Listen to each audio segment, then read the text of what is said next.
Good evening, everyone, and welcome to Magical Coffee Hour. We are here, we are live, and we are in the community. Hopefully, everyone is having a great day. Let's get some quick announcements out of the way. First off, if you are watching this in replay, Magical Coffee Hour, due to some streaming issues, has moved to the Working Dragon Mystic community for its live stream. So until we can get that fixed, moving forward, Magical Coffee Hour will be at the online community. You can find that link below. In fact, for videos going forward and coffee hour, I'll make sure the community link is above the description link. It'll be at the very top.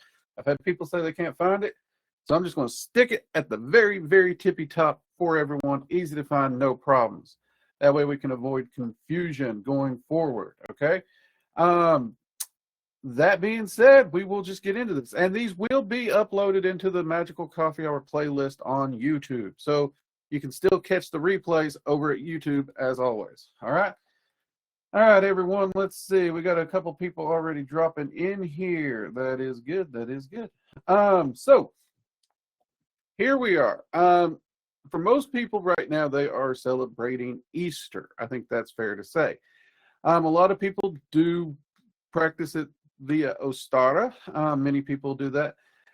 I've never really took too much time to really think it over. I'll be honest with you. Not to say I haven't celebrated Ostar and many other holidays around this time. But for me, it's always been that time of rejuvenation, if you will, if that makes sense. I've always had things in my life, one way or another, that it's always had a bump in the road, a hiccup, if you will. And, you know, life gets difficult. It gets challenging. And there was something about this time of year, okay? And I used to think it was the whole holiday season or whatnot. I really did. Because this time of year, at least in my family growing up, everybody was getting their fancy new clothes. We tore our clothes all to hell, so our parents didn't. Tried to get us to take the best care of them we could, right? I think me and my brother made it excessively difficult on my mom. But, you know, spring was coming in. Where I grew up, everything was getting very brightly colored. Everything was blossoming. Crops were coming up. It was a nice time, right? And people were being able to get outside, spend more time. And it wasn't just the kids who were either made to go outside or wanted to be outside. It was everybody was getting out more, even the adults, because the weather was better, right? And because of this, you started seeing a lot more people that you didn't see, especially if, you know, family members that, you know, you just don't see them because they're not out and about as much. So there was something always rejuvenating about this time of year for me. And I definitely loved when, you know, spring hit. We always started having more and more get-togethers, more functions, not necessarily family functions with my family, but we'd get together, you know, we'd have some cookouts, some barbecues. And I'll be honest with you, when I was a kid, this was when I actually did look forward to going to church because the food was amazing. Hey, Bornoldus, glad you could join us, mate. If you are here, say hello in the chat, by the way. That would be helpful. Bornoldus, I'm seeing two of you. That's weird. Okay. So that was always something cool. And then as I got older and I started studying the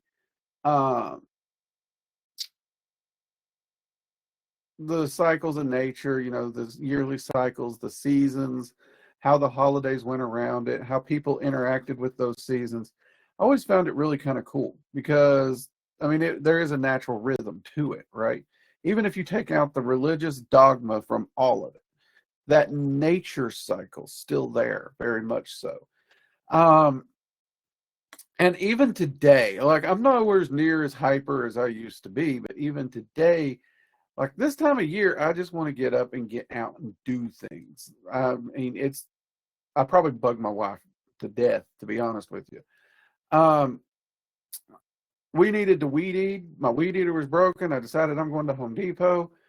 We bought a weed eater that was a battery powered one. They didn't come with the battery. So, you know, she was like, we'll go back tomorrow. I was like, no. So I went immediately back.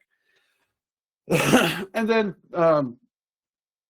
we got that thing to charge and getting it ready so I could do it. And, I'd have a full day yesterday and I just popped up. It's like, I'm going to go weed eat. So I just keep looking for reasons to do things at this time of year. I get hyper and energetic this time of year. I really do. And I love being outside. Um, Truth be told, I think I've lit my grill probably 4 out of 7 days in the last week, just to be outside and sear off some meat. Um, and you may be wondering, what is all this about, right? And I'll be honest. When we're looking at our life and our practice, um, we need a little bit of that rejuvenation, a little bit of that nice, refreshing pick me up, whatever it may be. There's this, and I've had this happen to me, right? The way modern society is structured more and more, where we're distancing ourselves more and more. We can just sit in our house, we can be on a computer, we can send a message, and texting and even live chats, I would say, are not the same thing as actual interaction. Because you can just glance over there, you're doing 5 different things, your brain's in all these different places. Rarely are we ever truly focused. And because of that, we're never truly resting, we're never truly revitalizing ourselves, we're never truly taking a break, right? And these are all things that I do think is a good idea. I really do. And any of those in the community who are um, working the Summer Fae path working, for example, for the supporters, there is the May Fae lady that you all will be working with. She's a big proponent to getting outside, as you all will see. That information is already uploaded if you guys are interested in it. But she's a big proponent of getting outside. But better yet, and this is kind of the one that really dogs a lot of people, is she wants you to be outside with no distractions, right? So if I'm outside with my phone, playing on my phone, that don't count to her. You know what I mean? And I've been thinking about that a lot. Um, and it's weird because how many times do we actually allow ourselves to be somewhere without a distraction, right? Because I was thinking about it a bit, because I told the whole, coming from winter into spring and, how that season feels. Now, winter, you can't get out as much. It's harder to get out as much. And when you're out, it's not as enjoyable. It's bleeding cold and everything else. And depending on where you live, the weather can actually snow you in, quite literally, or power outages, all kinds of fun. And the more I was thinking about it and realizing, you got all that time where you're just kind of crammed in, you're stuck in, you can't do it, and all you do is want to get out and enjoy it. Like, seriously, this time of year, there's a burst. Everybody just floods out to the lakes. They're going fishing. They're waiting for pools to open. They're doing everything they can. Technically, I think pools open a bit more in June or July usually, but you guys get my point. They're getting out. Yard work starts, and you can almost see it in people who's doing their yard work if you pay attention. I know I'm guilty of this. Like this weekend, I literally ran out to do weed eating. I rarely think of weed eating, but I wanted to be outside. And you can see it in yard work. People are quick to get out there and start doing their yard, and oh, this is going to be a great year, because they've been cooped up. And now they're excited to get out there, spending time outside. And it'll be a month or two before long, and it's not going to be the fun. It's going to be yard work again. You know what I mean? It's going to be like, oh, crap, I got to go mow. But it's part of that cycle. And my question to you all, and pipe in if you've got a thought to this, but is there a way that not just seasonally, not just incrementally, but is there a way that you all can figure out that we could actually harness this regularly throughout the year? Okay? Think about that. Now, I want to say it was 2 or 3 years ago. We did a challenge. I want to say it was only like a week or two challenge, I think, where we challenged people to literally unplug from electronics, like just step away from them as much as they possibly could. Some people, school and whatnot's on a computer. You got to go to work, it's on a computer. But when you're not required to quite literally be hooked to an electronic, what would happen if you unplugged for a few days, if you could do it? Or I think it was a whole week, something like that, if you could. And back then, I mean, we got a lot of messages in coffee hour, but we got a lot more email also. A lot of email. Hey, Scrimps, glad you could join us. Mugs up, mate. About how massive of a change it made. They did not realize how much time they were losing to electronics, or how foggy. Foggy was the most common description of their mind. Their mind was constantly fogged. And by the end of the week, they just had a clarity about them that they didn't have. And a lot of them, inside of a week or two, were actually commenting about, that fog is back. I hate it. And I didn't get to follow up with most of them, but one of them I did. And, I was like, so what have you done to tune back the electronics? He's like, man, I really haven't. He's like, when you say it, I feel stupid, but I haven't really thought about it because they're just part of my daily life. And I was like, shit. But I could be easily put in that same category, right? So is there a way that we could get that rejuvenating feeling that we get in spring around this time of year, where we actually want to be outside, where we actually want to do things, where we actually want to connect with nature on a regular basis, right? And in an easy way, okay? Because let's be honest, I think a lot of people this day and age constantly hear, well, get outside, go camping, go hiking, start a garden. There's all these cliche answers to that question, if you will. And I call them cliche because, well, in all honesty, as great as those things are, I mean, y'all know I love camping. I really do. It's not accessible for everyone, really, depending on where you live, depending on your timetables, depending on those things. You might not be able to do it. Where I'm at, can't do a garden. I'll be honest, me and the wife have talked more than once about possibly doing this garden or that when we retire and have place. Where we're at now, we really can't do that. And camping, like, I love to camp, but honestly, it's getting harder and harder to find a good place to do, like, just go out in the woods and camp without having to find a campground, without having to go through a bunch of hoopla. And then you got to find the site, you got to reserve the site, and usually those sites are freaking expensive.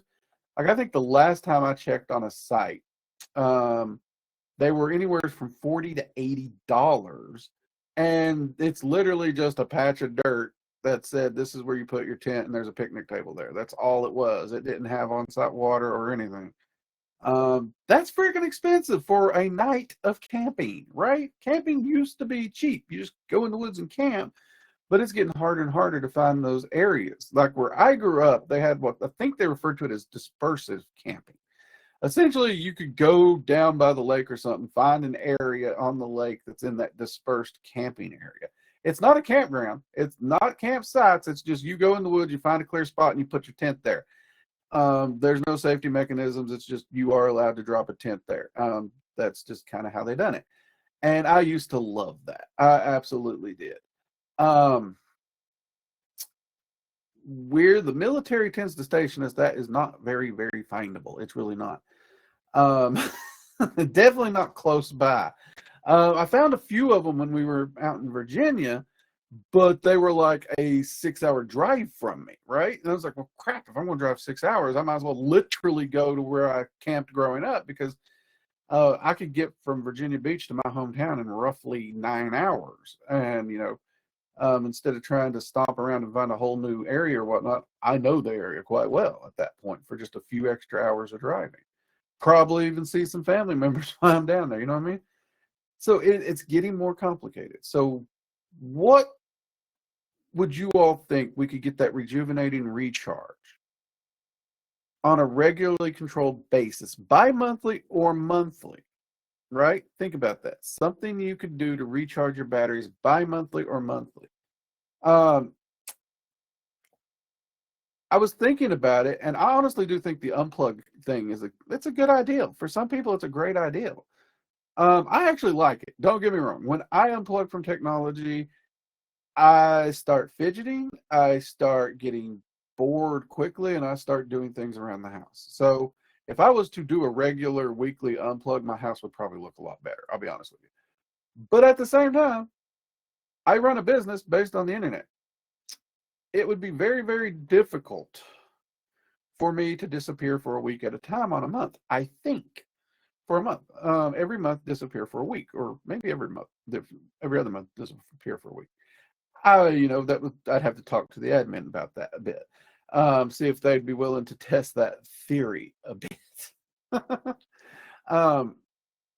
But then there's hobbies that I have too that I do weekly. Like I get together with friends via Zoom once a week. So, that's not really unplugging, but that's, a few hours once.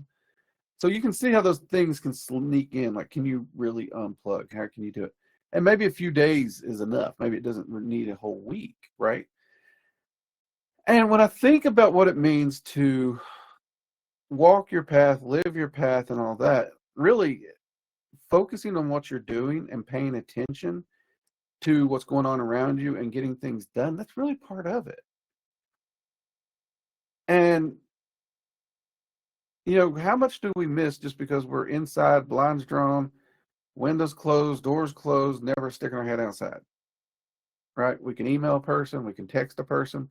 Like, do you know how weird it is to know that probably 90% or more of the people I know do not use this device to make a phone call? And it's a phone. Its primary design is to make a phone call. Yet 90% of the people I know will never use this to make a phone call. It's always to surf the internet, to Google something, they use it as GPS, or they use it to text. They do not use it to make a phone call. And that just baffles me in so many ways. It's like we are literally experiencing a level of disconnect with our fellow man and women that we've never seen. It is a little crazy to me. And that's coming from somebody who, honestly, I like to keep to myself. I really do. But there's a point where it's like, social interaction is good. It's fun. It can be enjoyable. And I don't know. I don't know. It's one of those things I've been pondering about. And Easter season, whatever, Ostara season's got me all thinking about it because of the getting outside, the recharging, the interaction, a lot of the social things that generally happen this time of year, right? Because I'll be honest, if I lived someplace where my friends were, I would already be planning a barbecue. Straight up, I'd be planning a barbecue. We would have some games. We'd do some outdoor activities. We might throw some knives and tomahawks. There'd be grilling. There would be smoked meats. It would be a big old time. And if we did it the way I did growing up, we'd start around noon and probably wouldn't end till about 3 a.m. We'd keep the party going for a very long time. So that's, one of the things that's just got me to thinking about this. And of course, earlier in the week, one of the community members actually was asking about, what courses would I recommend to get started? And I actually already started brainstorming a getting started with magical basics course. I posted that, I want to say in the community area. Hey, Matthias, better late than never, mate. No worries. Mugs up to you. Coffee hour is going to be I think it's going to be a little slow for everybody to figure out the transition. Unfortunately, YouTube's done what they've done, which they're still working on it. It's not like, we've given up. They are still working on it. Where was it? Anybody remember what I was ranting about?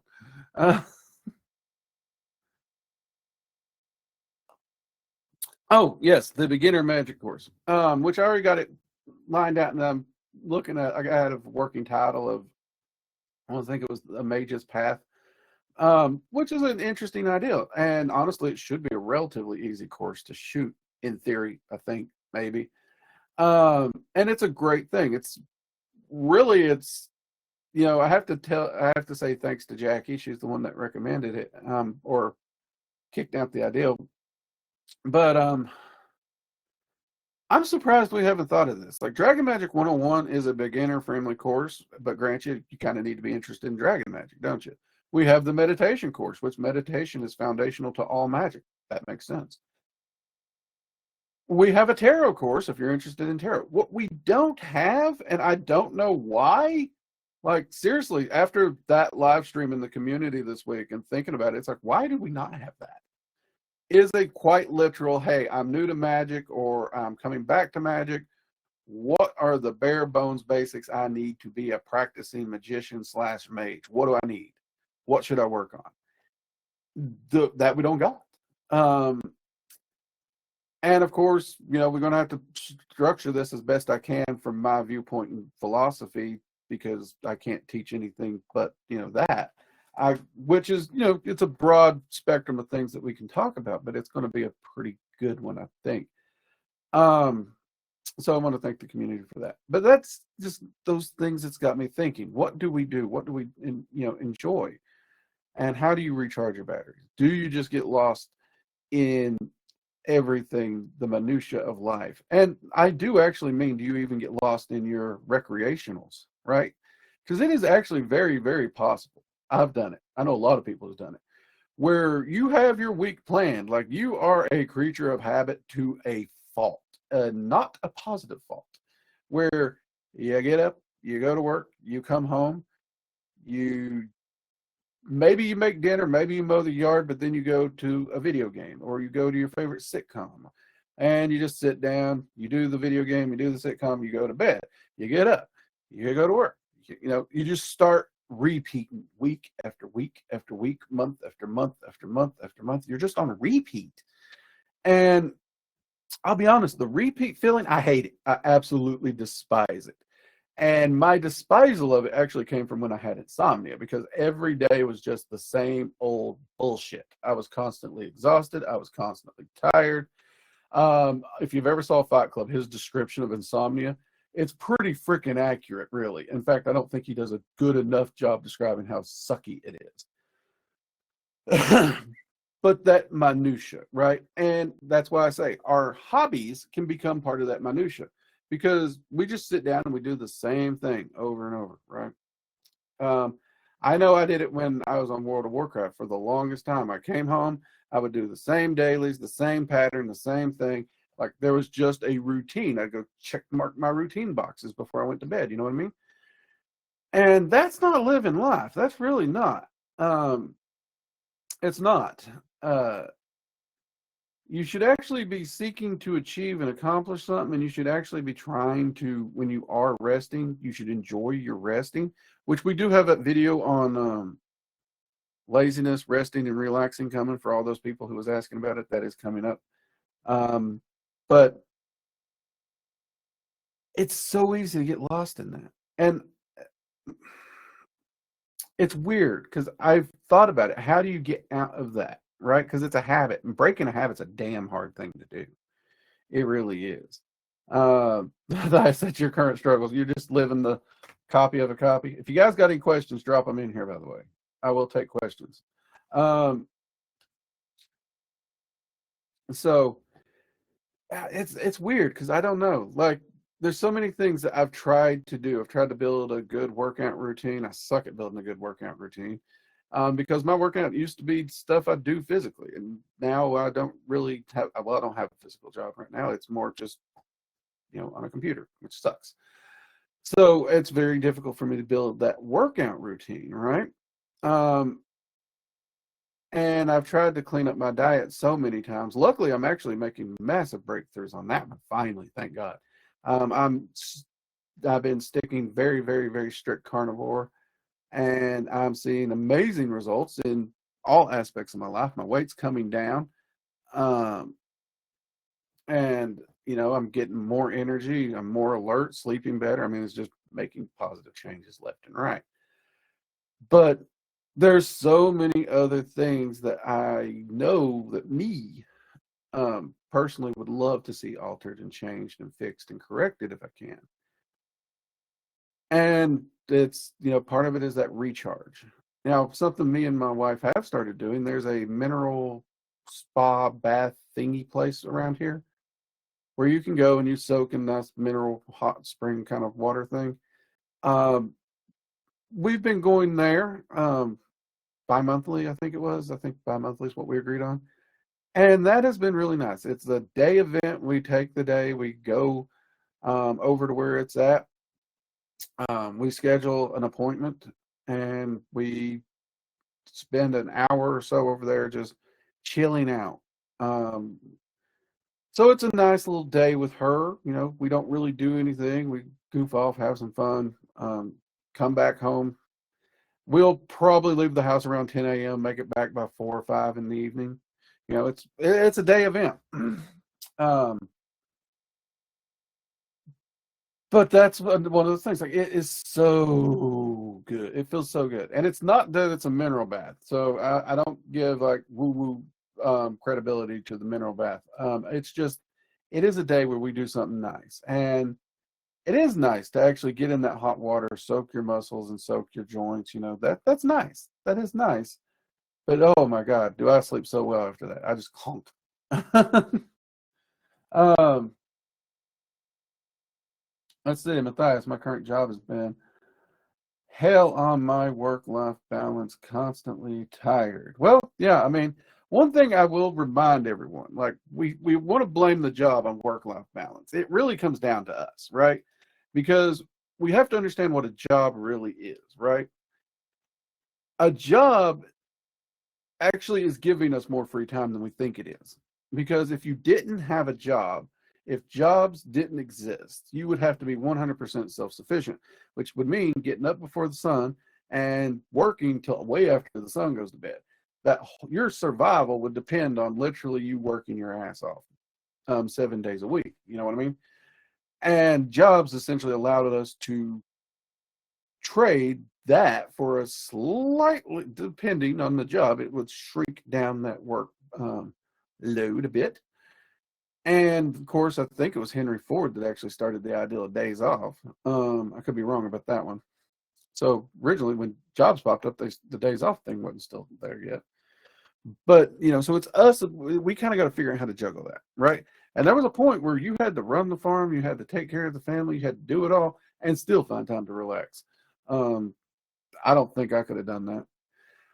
But if we keep that in mind, because the job gives us some of our time back, like we in the modern age think jobs are taking our time, but we're not looking at it in its original perspective. Like if you didn't have the modern infrastructure, you'd be doing everything yourself and there'd be no time, just no. So we do have to remember that to some extent. Not saying all, jobs don't suck, they can suck, but life can suck, right? Because let's be honest, if we didn't have modern society, we'd be running around with loincloths and sticks. And, well, if you don't hit your target, you starve. That sucks. So, you know what I'm saying. So you do have to like kind of keep that in perspective. And that's one thing I'm thankful for some of the people in my life, even my grandfather, who was an absolute hard ass. Because he drilled that into my head to a point where even though I'd never believed I had to go to his extreme side of the fence, he showed me that, you've got to get your work done before you can take the time to relax. And that mixed with other people in my life who had a much more rational concept of work um, allowed me to see that, yes, you can work 3 jobs. Yes, you can do what you have to survive, but you got to figure out how to enjoy life at the same time. So, it's a tricky one, Matthias. It really is. And every situation is different in some way. It really is. I think one of the bigger problems I've seen creep up on a lot of people outside that is quality of life. Like they try to live at this standard and they're making money at this standard and they're very capable of living at this standard, right? You know what I mean? And thankfully I grew up poor. So it's like, if I'm getting paid this, I know I can live at this because I've done this. And yeah, so that's another thing. I've seen people try to go for luxuries above a lot of other things when, I mean, how many times does a person grab a cheeseburger or something out? Because it'll never be cheaper. Eating out will never be cheaper than making it at home. It just won't. It's a convenience. You're paying for a luxury. If you're eating out, you are eating luxury. Doesn't matter where you're eating. Even McDonald's technically is a luxury. But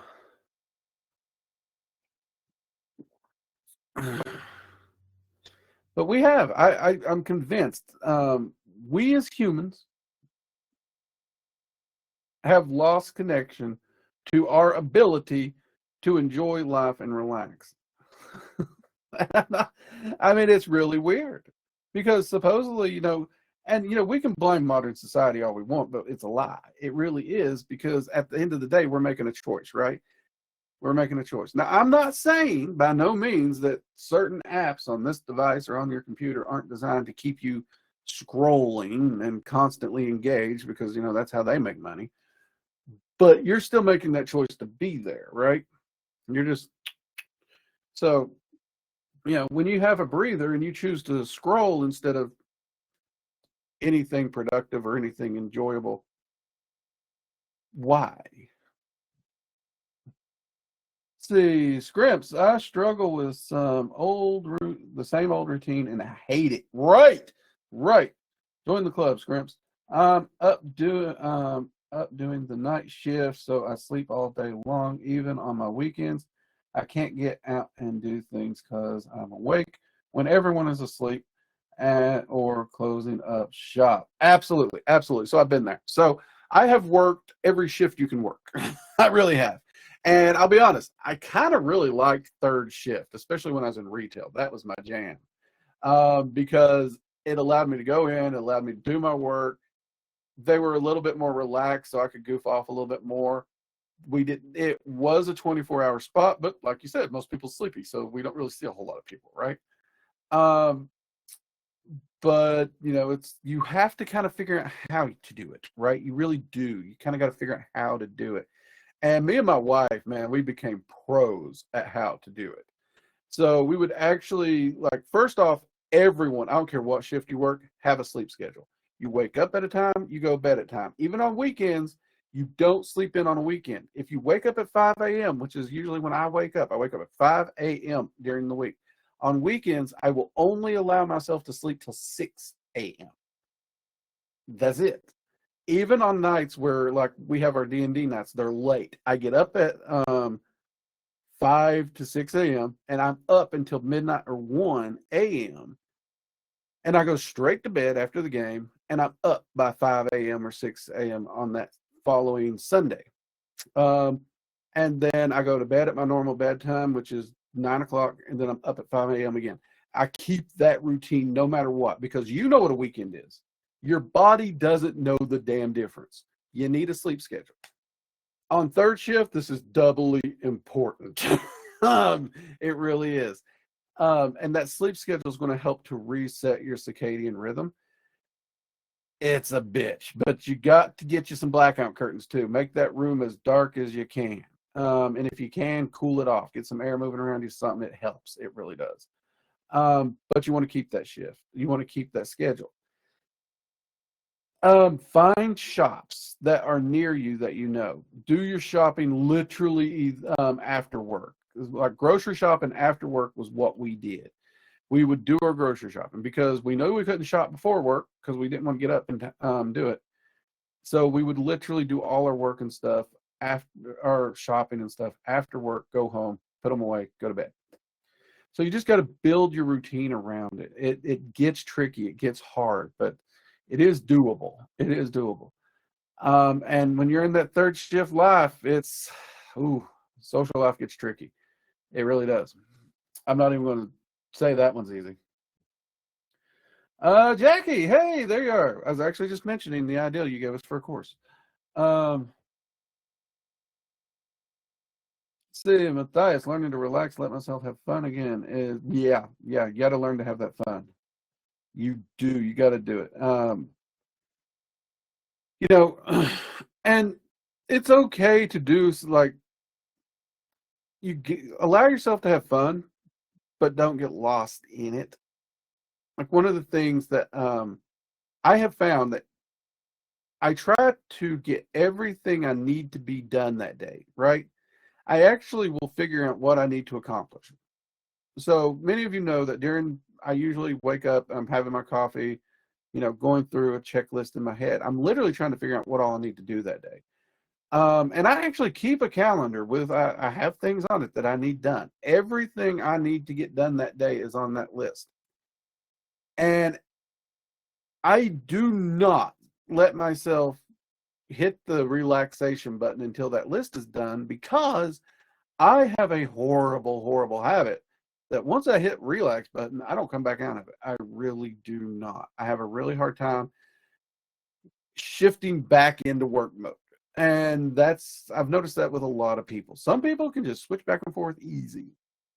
But for me, I've got to get it done before I go into relax mode, because it is a real pain in the ass to get back into getting up and doing something. My wife is actually better, assuming she remembers, at just popping up and doing things. But she also loses track of time because she loves to read and other things. Nothing wrong. But she's definitely better at being able to just go do things at random intervals.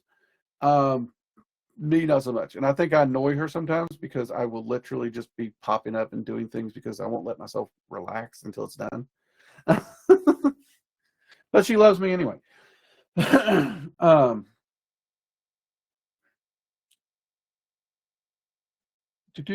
Also, speaking from experience, I was always happiest when I had a 9 or 10 and woke at 5 or 6. It was, yeah, that sleep schedule is a miracle maker. It really is. Like, I've heard having a sleep schedule is good for you. Like, that's how they said it. It's good for you. You should do that. If they had actually went through and listed off all the things that are absolutely life-changing about a sleep schedule, I would have done it.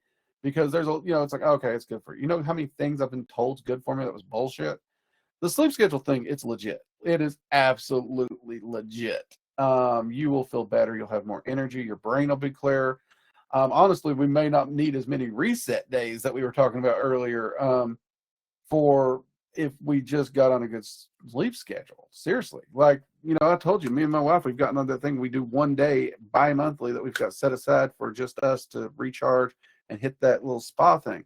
Occasionally, we got it set up for like a spa and sauna. It's a big fancy ordeal, right? Ooh. And that's pretty much my birthday, her birthday, and our anniversary, right? But I do not need as many like sleep days, rest days, recharge days ever since I've hit that schedule. And my wife has actually recently got on her sleep schedule. She decided she's going to do it too. And I damn near fell off the couch when she told me she's going to do it. Because I'll be honest, this girl, like, her normal routine is get up, go to work, come home, do what she needs to do, and read until she literally passes out on the couch. And the moment we try to go to bed, she just, like, I don't know. There's just some part, I think, from her childhood, she despised being told to go to bed so much that she refuses. Like, she would be falling asleep on the couch, and you say, all right, time to go to bed. She's wide awake. And it was crazy. So when she told me she's going to start doing that, I was like, what? And she's been doing it now, I want to say 2 or 3 weeks, and she cannot believe how much better she feels.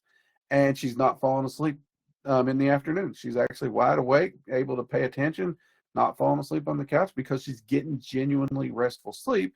And when it's time to go to bed, she goes to bed. It's really kind of cool.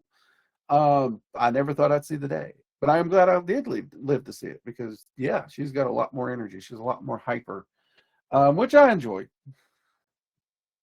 So that sleep schedule thing, that is a crazy one.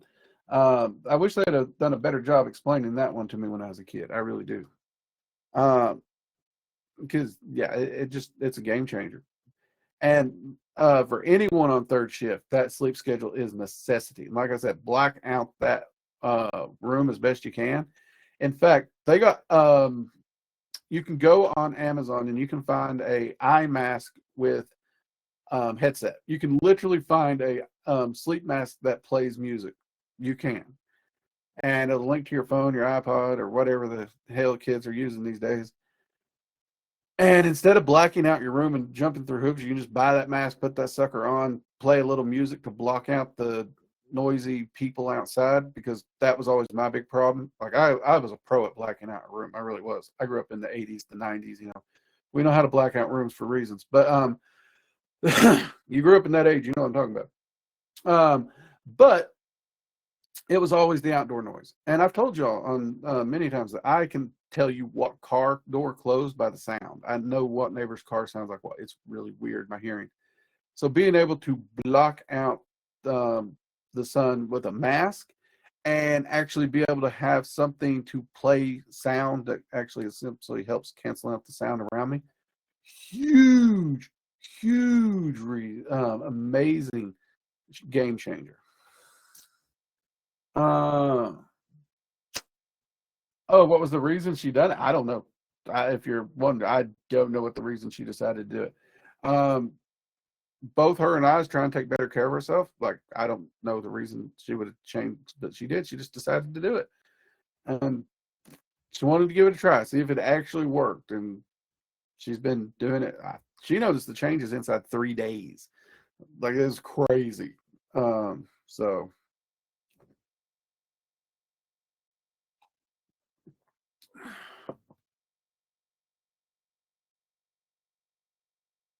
it's related to Cheech and Chong. We got to keep it family friendly for now, anyways.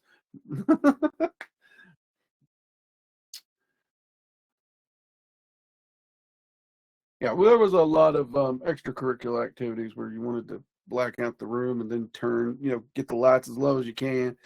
And then, well, we also loved black lights and lava lamps and shit like that. That really, they're not impressive at all in a normal room. Like, you need a good, dark room for it to actually look cool. We also had those glow in the dark felt posters. Um, those are a little bit more remnants from like early 70s, 60s, but we still had them. um,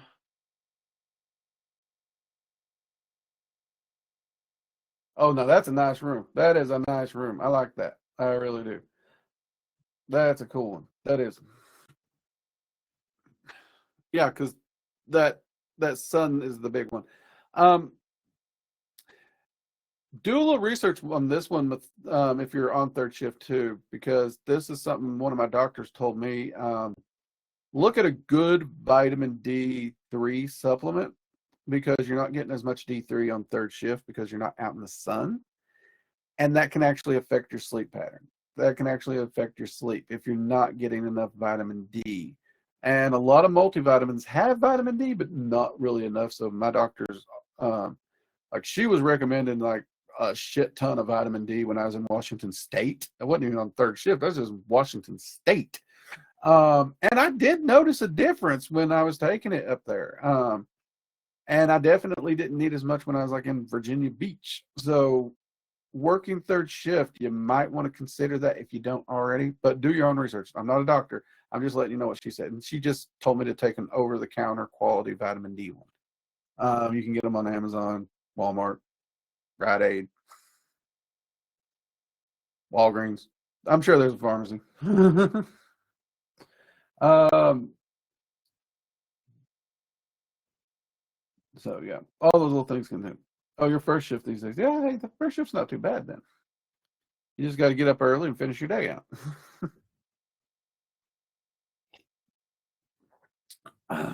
Actually, these days it's weird. As much as like I loved third shift, I live on first shift and I'm doing so well on it now. Like, I despised it back in the day. Of course, my sleep schedule was jacked up back in the day. So that could be part of the problem. But yeah, I think I would rather have first shift these days. Although I don't know. I don't know. If I didn't have to keep certain schedules, I always do. I do wonder if I'd revert back to third shift because I'm very much a night owl. That's a question that once me and the missus actually get into that retirement phase, what the hell will I be doing? Will I be keeping a normal schedule or not? I don't know. I sort of like, I'll be honest, right now I'm thinking it's going to be a normalish schedule. I think I'll keep my 5 a.m. wake up. I'm really enjoying it. Scrimps. Yeah, definitely scrimps. Look into getting a quality D3 supplement. Um, maybe ask your doctor if you can, but talk to a pharmacist. Usually they'll give you a couple tips for free. You know what I mean? Um, I'm not a doctor, so I can only tell you what my doctor told me about D3, sunlight, and all that crap. But yeah, my doctor in Washington State said that she basically puts all her clients in the state on it because there's just not enough sun in Washington State. And I was like, really? Crap. Never even occurred to me. Okay. Um, so yeah, when we got down to Washington State, I still took it, but not nearly as much. And yeah,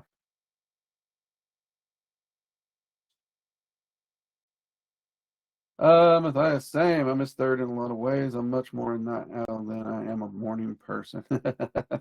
And see, that's the weird thing, guys. You want to hear something crazy? Like this. This is a weird one for coffee hour, even. Since I have gotten my sleep schedule to that 5 a.m. Wake up time every morning, I don't need as much coffee. I seriously don't. I will drink like 4 cups of coffee, maybe 5 is a lot now for me. Where we're talking, I used to measure coffee by the pots, literally by the pots. So 4 to 5 pots of coffee in a day would not have been unusual at all. Um, I'm actually drinking it by the cup again. So that has absolutely shifted and changed. Like I'm drinking a lot less coffee. I've actually become more of a morning person because I actually have a functioning sleep schedule, which is crazy. In fact, in fact, so I've always had a coffee maker. I always make it by the pot, you know.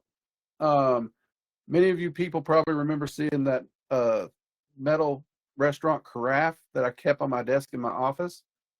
Um, I'm drinking so little coffee compared to what I was drinking that me and the wife decided to try an experiment. And I think we've been doing it for about a week and we're looking at continuing it. Instead of using the coffee pot, we're only using the Keurig, the little machine with the pods. Um, Grant you, I got the little reusable pod that I put my own damn coffee in because it tastes better, but that's not the point. Uh,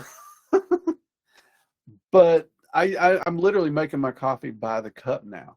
So before I get in the office, I've only had maybe 1 or 2 cups of coffee by the time I'm in the office anymore.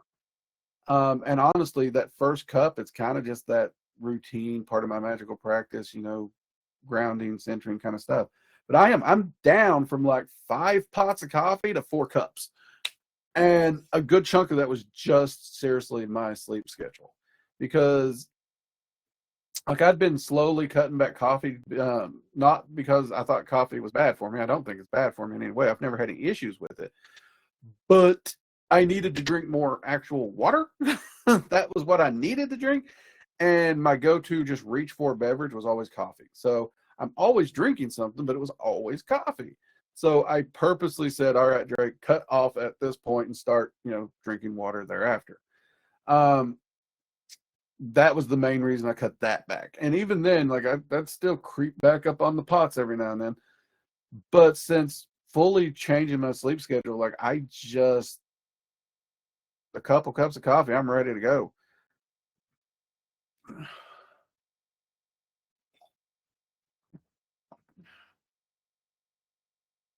So yeah, even on weekends, I'm not really drinking as much coffee. It's crazy. Um, it's baffling, but I'm saving money too because you know coffee. I I buy good coffee. I like Iron Bean. Anybody heard of that company? It's an American coffee company. I like their coffee. That's what I drink right now. Um, that's my go-to. Actually, the house favorite for those interested, if you want to try Iron Bean, is drink from the skulls of my enemies. That is the house favorite. It is a medium dark and it is fantastic. I love it. That is like if that coffee's in the house, me and the wife are happy across the board. And it's even got a great name, let's be honest. Their integrity is also good. That one's another good one. That's a darker roast though. If you like dark roast, like seriously dark roast, they got one called Fear No Evil. That is their black is the black roast. I love a good full-bodied dark roast. And that Fear No Evil, that is some good stuff. My wife's not as big on dark roast, so I don't get Fear No Evil as often.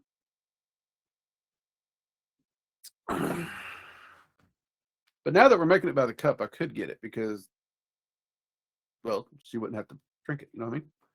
Cool little factos. Yes, that is the name of the coffee I drink. Drink from the skulls of my enemies. that is the name of the roast that is the family favorite here in this house. It's by Iron Bean Coffee Company. You can go to their website, look them up. We tried they got a Loki roast. I wanted to love it, but I hated it. Absolutely hated it. It's a very, very light roast. It's way too acidic, and I don't know. It just has this like almost metallic-y taste to me. I didn't like that one. I'm not a light roast fan. If you like light roast, give that one a shot. They do have a dark roast that's Odin. That one I liked. That one was good. Not as good as Drink from the Skulls of the Enemies, though. That's kind of the thing. That one just won us over quickly. Yep, Iron Bean Coffee Company. You'll see them. Their mascot's a little owl. The one on the owl that's actually on the Drink from Your Skulls of the Enemy has a little Viking helmet on too.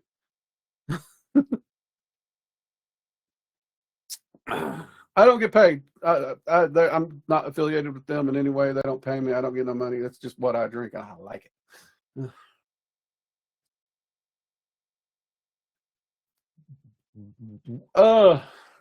I mean, Loki's pretty chaotic and random at his best. So, like, there's days he swaps back and forth. Like, his opinion on what should represent him is flexible. He's honored to have a roast set aside for him. He really is. He does actually kind of like the concept that it's a lighter side, but Odin actually does seem to like his. So that's pretty cool. I've never heard him complain.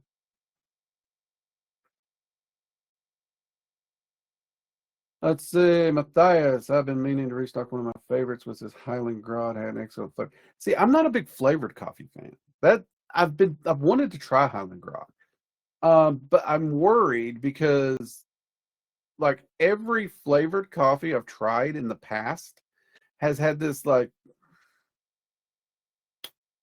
it's a chemical. It's like an artificial chemical flavor that I just can't get past. It just kills the enjoyment for me.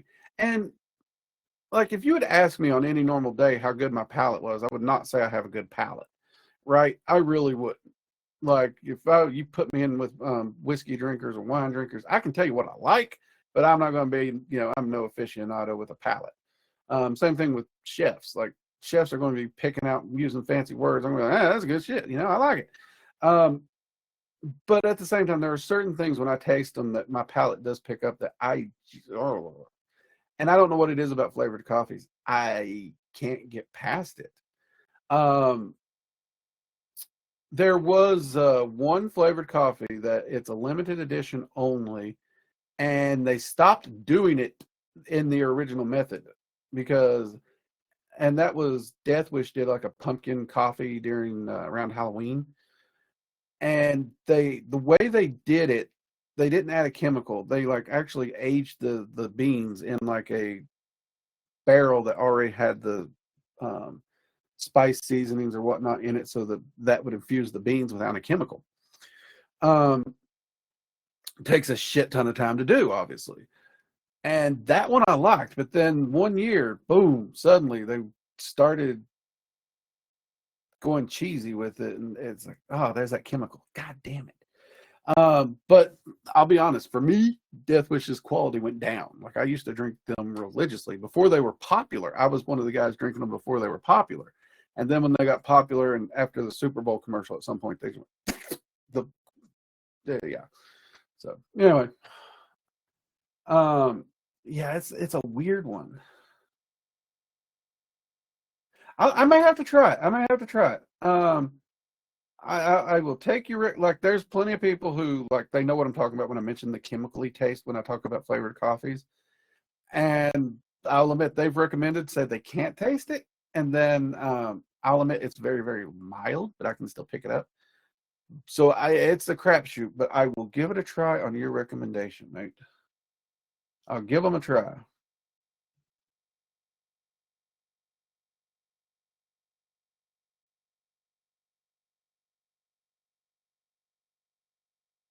Well, I can understand what Starbucks does. Like, okay, so I was actually a barista at Starbucks. They actually brew their coffee with the intent to dilute, because whether you're making an Americano, a venti, an Americano, a latte, a macchiato, or a cappuccino, in some way there's going to be milk added to it. They actually did not start a coffee company to make black coffee, which sucks because I like black coffee, right? Luckily, I also grew up in a generation where I've drank a lot of military coffee, which is like 40 weight motor oil. So the fact that they brew it exceptionally strong didn't phase me when I wanted a black coffee. In fact, I went to Starbucks originally because I knew they would have freaking kick your teeth in strong black coffee. And now when I go up there and they do the pour over, so they don't brew it the same way when you order black coffee, which kind of screwed up my entire concept there. But you're right, they over steep it, make it overly strong. And then if you order any flavor coffee, it's going to be a chemical. They're going to put some flavor in it. But at Starbucks, I never got flavored coffees. The caramel macchiato uses caramel. It doesn't use caramel flavor syrups. Um, the pumpkin, depending on where you are, like the pumpkin spice latte, okay, that one's tricky because they, some places they use the syrup, some places they actually have what's essentially, it's essentially pumpkin pie filling that they put in there. It really is. Um, so it depends. But yeah, I agree with you on that. I either get a black coffee at Starbucks or I'm getting like a cappuccino. Um, but I prefer just like black coffee. Let's see, they do. Oh wow, making it with the intent to dilute is genius. Well, it is. I mean, think about it. You know your drinks. Like you're going to be making cappuccinos, you're going to be making lattes, you're going to be making macchiatos. You're going to be making milk-based drinks, right? That's kind of their thing because they were bringing a lot of those cream-based European coffees to market, right? That was kind of their shtick. So it would make sense that you're going to make an extremely potent coffee so that the coffee stands up when you add the cream. That's where Starbucks did shine. Like a Starbucks latte, just a straight latte, you could actually tell the difference between the different coffee roasts they used, whether it's the French roast, the Italian roast, the Komodo dragon, or whatnot. You could actually tell in a latte because they made it stronger so that it didn't disappear under the milk. So those little details. I'm a nerd. I'm sorry. Um, Magical Coffee Hours, an interesting one today. Um, Also, if you got questions, let me know. What are your go-to teas? Okay, so first off, tea wise, straight tea. I'm a Southern boy, as such. I love Louisiana iced tea. Right? I buy it. I will brew it. I will make it by the cup. But I, even on carnivore, even though I don't drink sweet tea no more, um, I will still brew up some Louisiana and put it in the fridge for a nice cold glass of tea. Um, so yeah, easy peasy, lemon squeezy on that. Next, my go-to brand is Bigelow. I love Bigelow tea. I really do. It's good company. Of theirs, my go-to are actually oolong, Earl Grey, and um, yeah, actually those are my two go-to. I do like their green tea. So oolong, Earl Grey, and green are my go-to teas by Bigelow. Um, there's a few teas that I've tried different places, like Irish breakfast tea and English breakfast teas. I do enjoy those, but they're not really my go-tos. I really prefer um, those three. I do also like Bigelow's Celestial Sea, not Celestial Seasons. What is it? Constant Comments. That's the name of it. It's in a bright red box. Constant Comments. It's like their mulled spice tea flavor. It's really good. I like that one.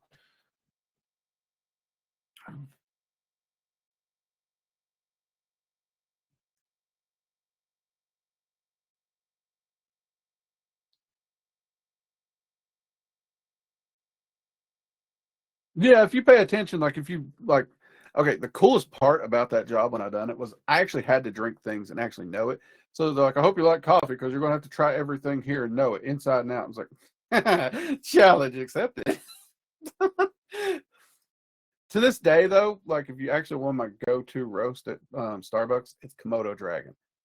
If you haven't tried it, and it's honestly the one they have the least on brewing, but like if you go up there, you can always find it usually in the bags. That was my favorite, hands down, Komodo Dragon.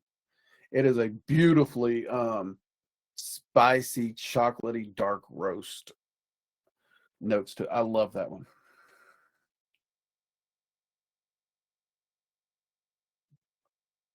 Uh,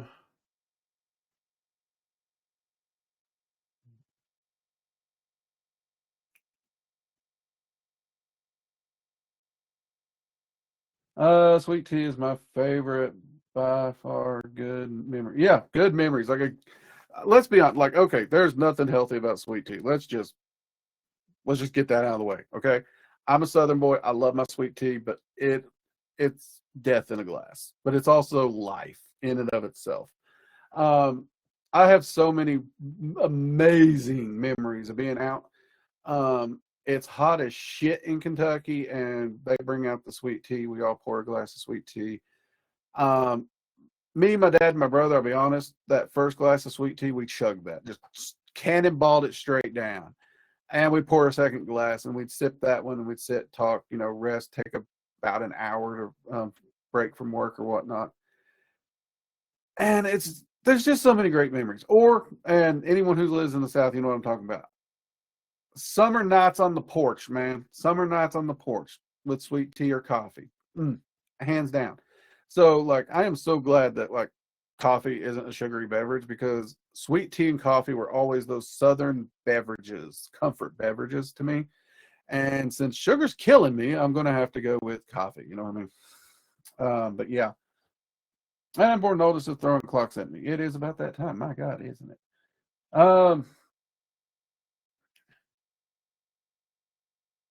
Oh yeah, sweet tea. Oh, I heard that. Like I've had to work on a ranch in Texas before.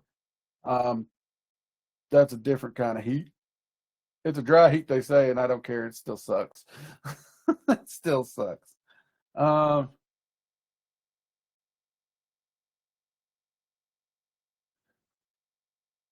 oh, there are little clocks up there. Well, shit, I missed them. I'm sorry about that. Yeah, he brought out the big clock.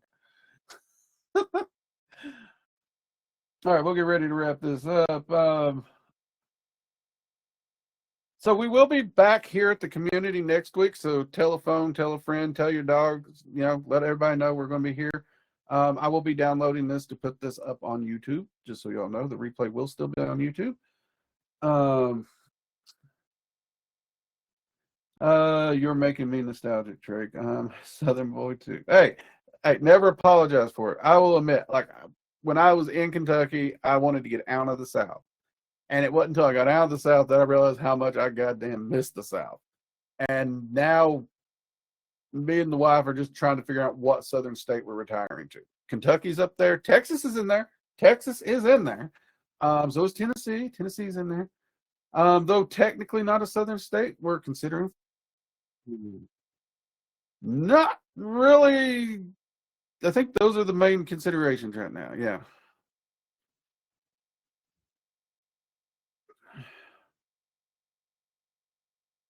Yeah, get Kenny over here. Unlike South Park, we won't kill Kenny. All right, everybody, I'm going to get off here and get back to doing what I do, which is work. I actually made shellless taco bowls tonight, so off I go. Everybody have a good one. Thank you for joining me. Again, I apologize about the live stream hiccups that we've been having. Who knows? Maybe this will be a blessing in disguise. Bring more people to the community. Who knows? We will see. Until then, everybody, if you are watching the replay, again, there will be a link below where you can join the community. Jump in and ask me questions live with the rest of these people. Share up the conversations in the community. It's also the best place to find me and get in touch with me. And until next time, everybody, take care. Bye-bye.